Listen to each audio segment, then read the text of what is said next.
大家好，我係 Y Y， 今日係2025年5月23號啊，香港時間下晝大約係2點鐘。係啊 ，Y Y 今日咧就開個 topic 咧，叫做九運產物篇，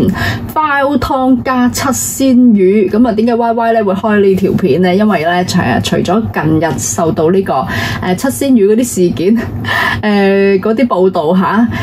或者嗰啲揭發啦吓，刺激之外咧，亦都受到咧呢個花湯滴第一滴血啊吓嘅啟發咧，就所以咧我就覺得咧應該要開一條片咧，就講呢個叫做非戰爭類九運產物吓 non-war related Fate 9 products， 俾埋個英文名俾呢隻 title 咁樣，就講一講咧吓，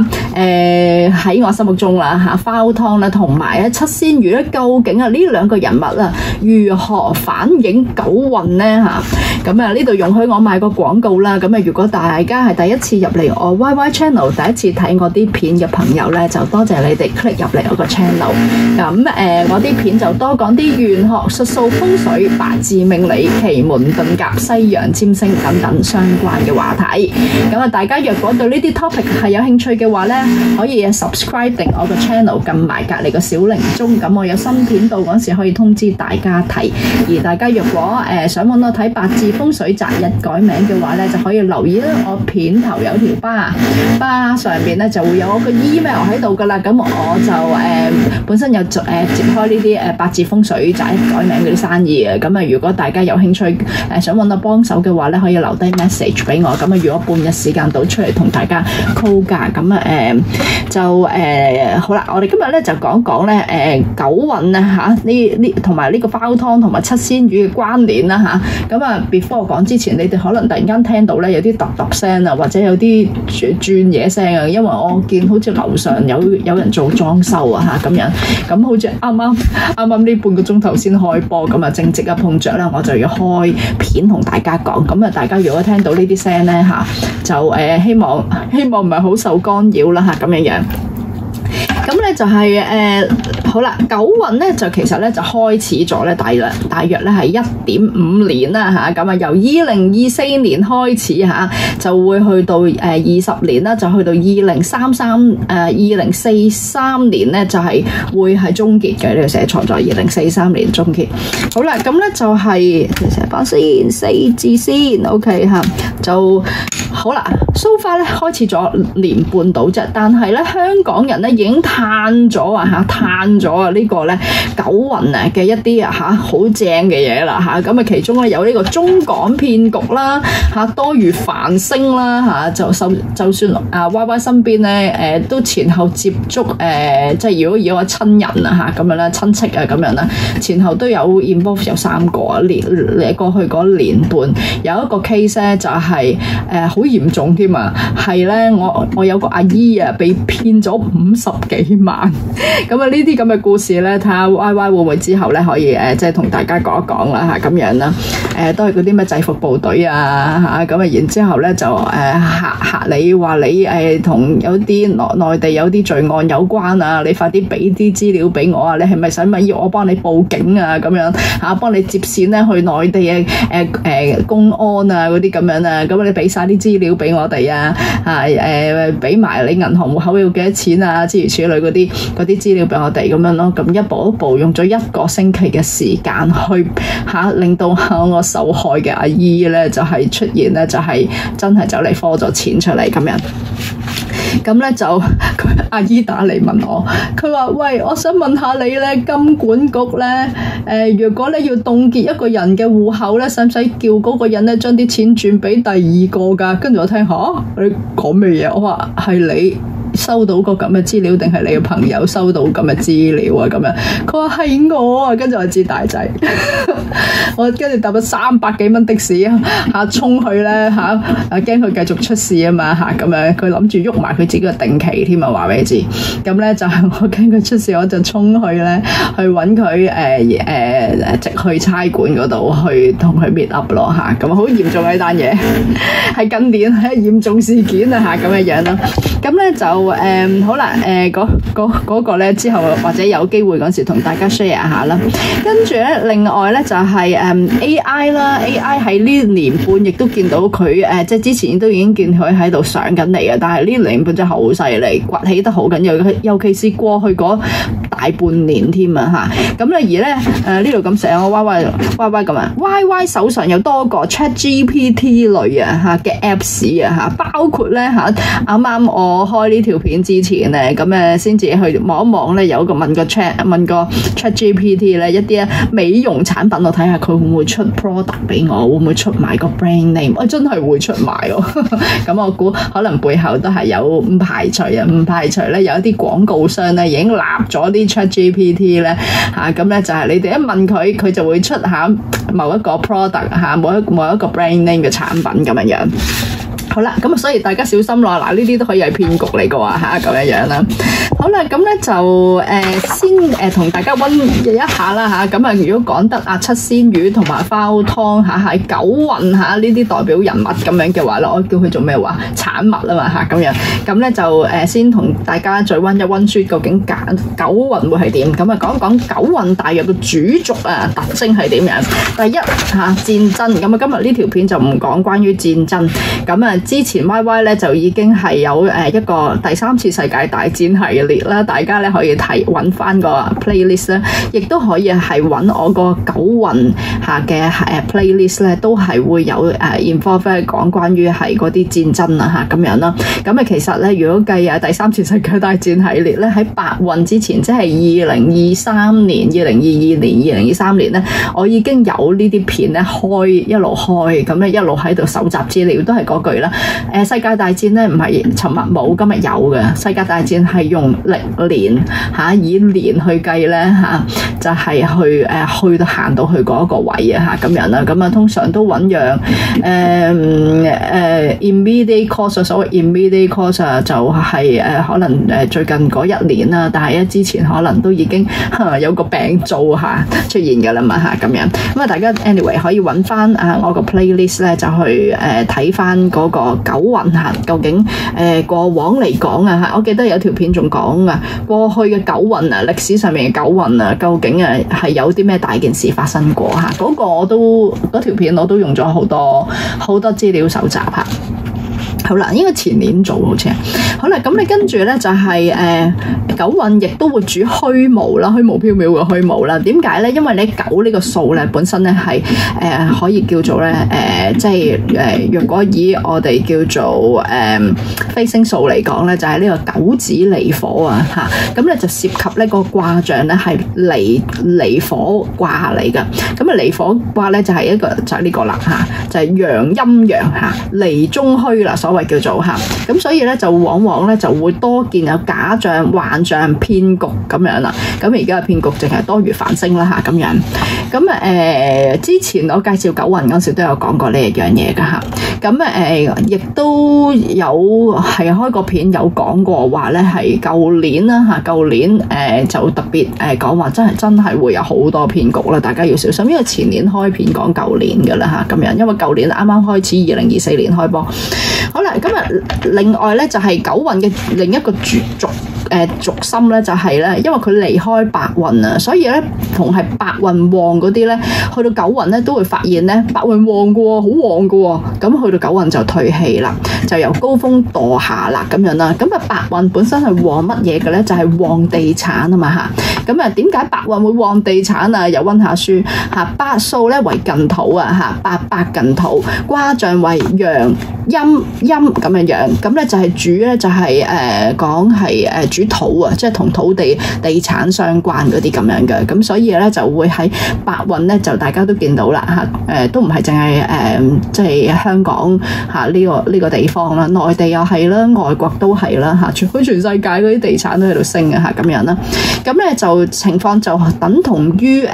七運去八運嗰陣時咧，七運嗰啲嘢咧喺八運嗰陣時就退氣，咁七運咧就係個數嚟講就7尺啦，7尺對金主聲音嘅，所以咧喺七運嗰陣時，即使係84年到係2003年之間咧，就旺歌影視嚇。咁當時咧港台啊、外國啊都有極多咧紅歌手崛起啊，麥當娜啊、嗰啲如果計香港嘅話咧，就有阿梅艷芳啊、四大天王啊嗰啲咁樣啦。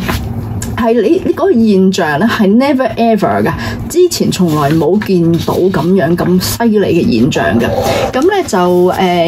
咁啊香港咧就當時直情咧就係屬於華語區啊，影音輸出地啦嚇，咩寶麗金啊、華納啊、HMV 啊、迪士尼啊嗰啲咁樣啦。咁咧而其中咧，我覺得有幾個人物咧，就有羅文啦、呢個梅艷芳啦，同埋咧張國榮咧，就尤其是即係嗰個代表性好強啊！即係喺嗰個叫做七運轉八運咧，嗰個代表性好強，因為佢哋七運嗰時屬於好登峰造極嘅期數嚟啦，然之後一入到去八運咧，連人都走埋啦嚇咁嘅樣。好啦，咁啊而家咧就係八運轉九運啦，咁啊所以咧八運嗰時咧就旺地產咧，去到九運嗰時咧佢哋就退氣啦咁樣啦，所以就變成最大劑係佢哋啦。八運搞地產，到九運就出現咗全軍覆沒咁滯，今次都好勁啊，仲勁過七運轉八運嗰陣時，即係七運跌咯咁樣啦。其實我嗱譬如諗七運起嗰陣時咧，其實就起 HMV 出嚟，去到八運 HMV 已經收咗皮。好啦，咁而家咧就係八運到去九運咧，就係九運就見到嗰啲地產咧就係如果喺香港啦嚇，就見到全軍覆沒啦，喺大陸都係啦咁樣。咁啊香港代表咧就有呢個波叔個仔啊嚇，就係搞酒店啦，就波叔咧就走得即係佢 enjoy 晒，其實 enjoy 晒過去嗰6、7、8運咧嗰個即係 rise up 啊個地產 rise up 啊嚇，咁去到九運真係冇再啦嚇，咁啊跟住咧就即係到佢個仔去接波咯，然之後有小巴大王馬亞木家族啦，有李根興啦，有臍帶大王陳炳志啦，同埋今次我哋嘅主角啦嚇就係湯文亮啦嚇，又名 File 湯啦嚇，咁可能有啲人都點解佢會叫 File 湯嘅咧咁樣啊？咁啊話説咧，佢喺2020年嗰陣時咧就即係佢藍絲嚟噶嘛嚇，咁咧就係咧佢就話咧美國咧嚇如果出香港人權及民主法案嘅話咧，佢就會食 file 俾大家睇，咁啊點知佢個 file 食到而家都未有食嚇，咁咧就好多人記住咁樣啦，就話佢冇誠信講大話騙子呃人咁樣啦，咁啊 anyway 總之就係個 file 湯嘅名就喺呢度嚟啦。咁啊 file 湯咧近日咧就係因為佢係即係大家可以上網睇翻佢相關嘅資料，譬如同廖創興家族就有啲咩淵源啦，佢家姐又點啦嗰啲咁樣。咁咧就其實都可算係有錢仔啦嚇咁樣啦，有個叻嘅家姐照住啦嚇咁樣啦。咁咧就係過去嗰20年就係喺地產界就非常之活躍咁樣啦。咁咧就係一直咧都唔肯咧就係即係叫所謂蝕賣自己嗰啲地產項目嘅。咁啊點知咧就出現咧第一滴血就出現咗啦咁樣啦，就係咧早2日咧就係佢就傳出咧就話佢咧就係買中環地鋪啊嚇，咁啊嗰個地鋪咧就係2011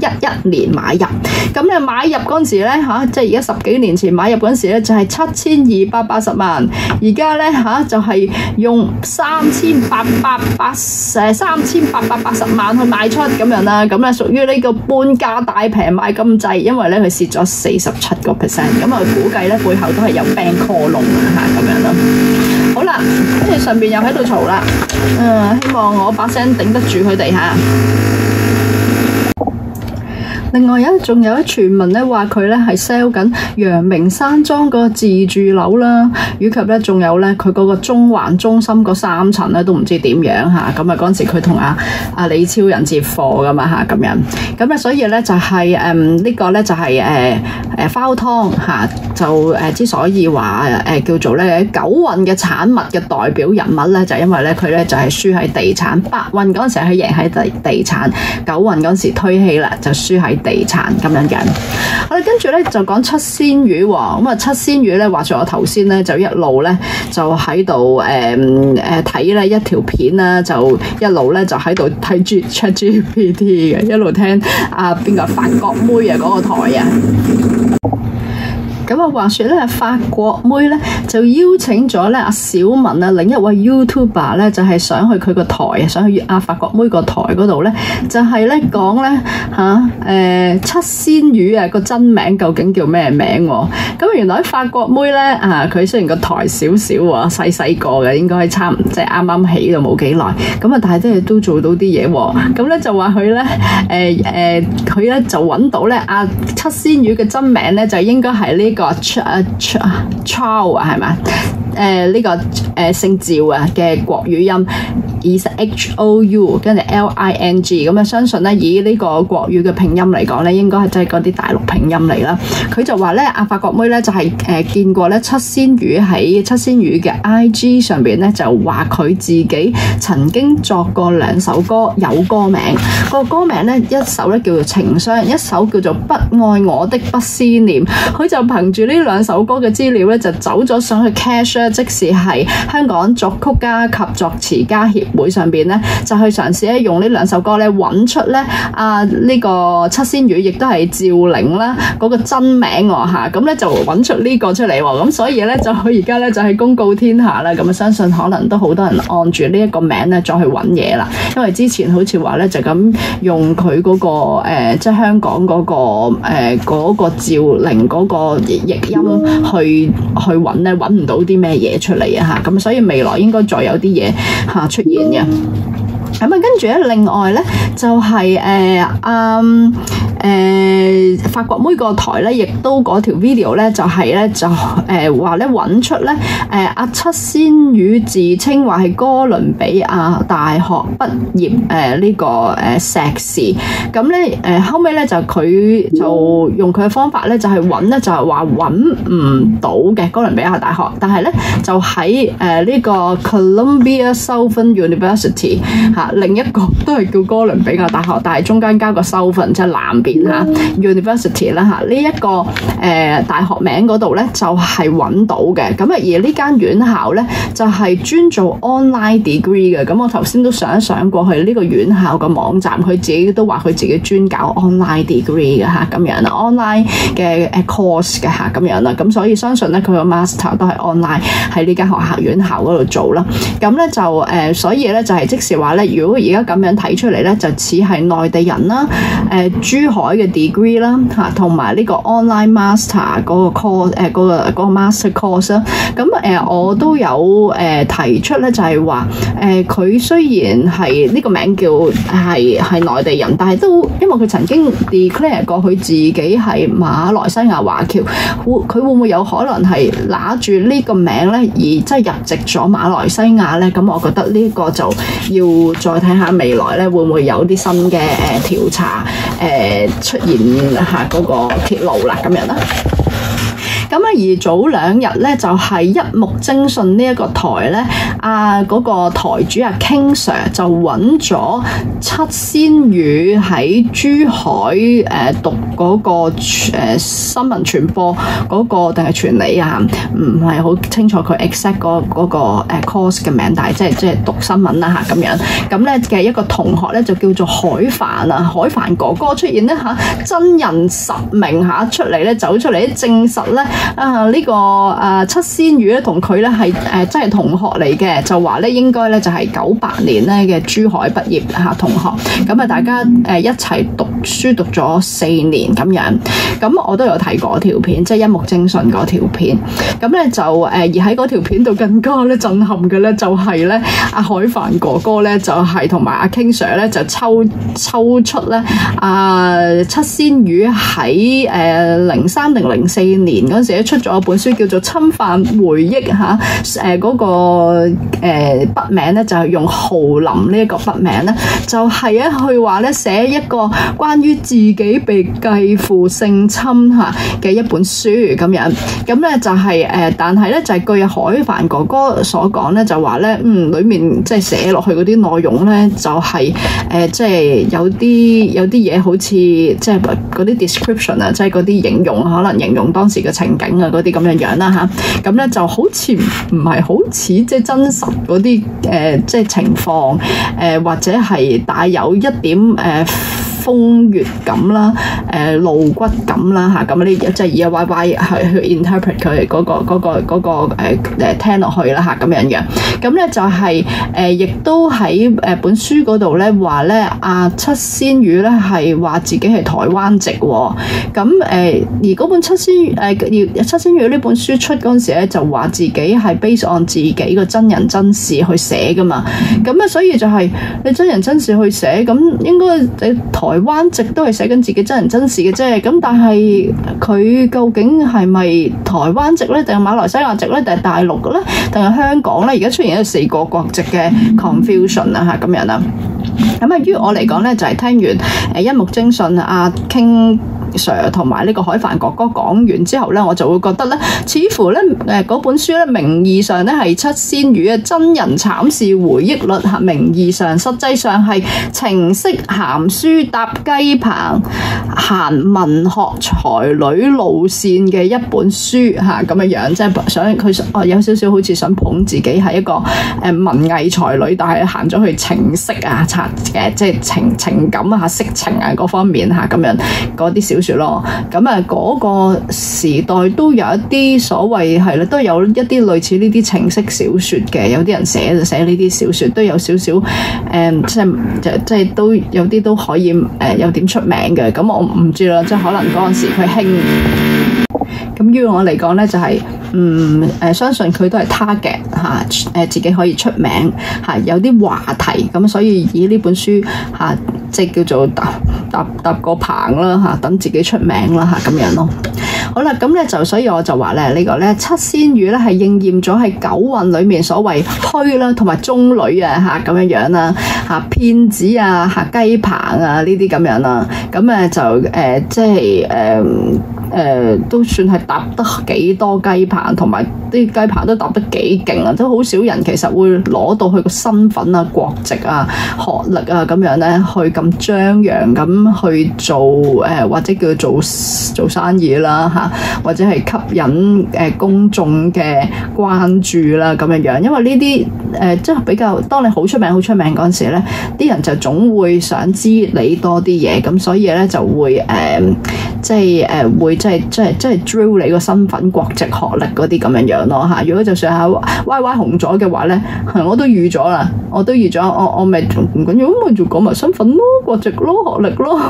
冇嘢即係冇嘢唔見得光咪所謂叫做嚇咁樣咯。咁咧就而家咧七仙羽咧就係面對住咧就係有呢個警方啦、稅局啦、海關啦嗰啲咧幾個部門。咁我如果我參考蔡天鳳單案前年發生，而家咧先至有點嘢曝光咁樣嘅話咧，咁我估七仙羽呢一單可能係2-3年之後就會即係有啲叫做官方嘅嘢會走出嚟咯咁樣。咁所以我聽到五仔喺唔知最新嗰1-2條片咧都有發文陣話，好似有啲人話佢。你講嚟講去都係呢幾句，都冇新嘢嘅咁啊！暗仔話咁人哋都要查噶嘛，咁後邊都要即係落案起訴都要有啲嘢做噶嘛，邊有咁快啊？嗰隻咁樣啦，咁啊見佢喺度，即係可能俾啲聽眾啊或者係唔知七仙羽啲 fans 啊咁樣咧，可能逼巴佢嗰啲，你再講啊，你冇嘢講啦嗰啲咁樣啦咁啊意圖想拉低佢嘅 image 都未定啦，咁啊見到係咯即係有呢啲咁樣嘅noise 咁樣。咁於呢度嚟講咧 ，YY 咧，我覺得咧就係咧，希望我俾祝福希望嗰入罪嘅人咧會得到應有嘅懲罰而咧該得到良好待遇嘅無辜受害者俾咗錢出嚟咁樣咁咧就係會見到欺負佢哋嘅人會得到應有嘅懲罰咯嚇咁樣樣。好啦，咁啊今日暫時係咁多啦。咁我覺得係啦，阿湯文亮同埋阿七仙羽呢兩個係一個幾能夠可以叫做咧喺呢個九運嘅初期嚇，而家都仲係初期嚟嘅就係陰公嚇，咁咧就係幾能夠代表到九運初期咧嚇，即係發生嗰啲事咁樣樣。咁啊，我哋可以係即係嚟緊係啦，係啦，睇一路見到有啲唔同嘅事件喺呢個九運度係都好可以代表到嘅嚇，好代表到嗰條數個氣嘅咁樣咧。咁啊 Y Y 咧都會咧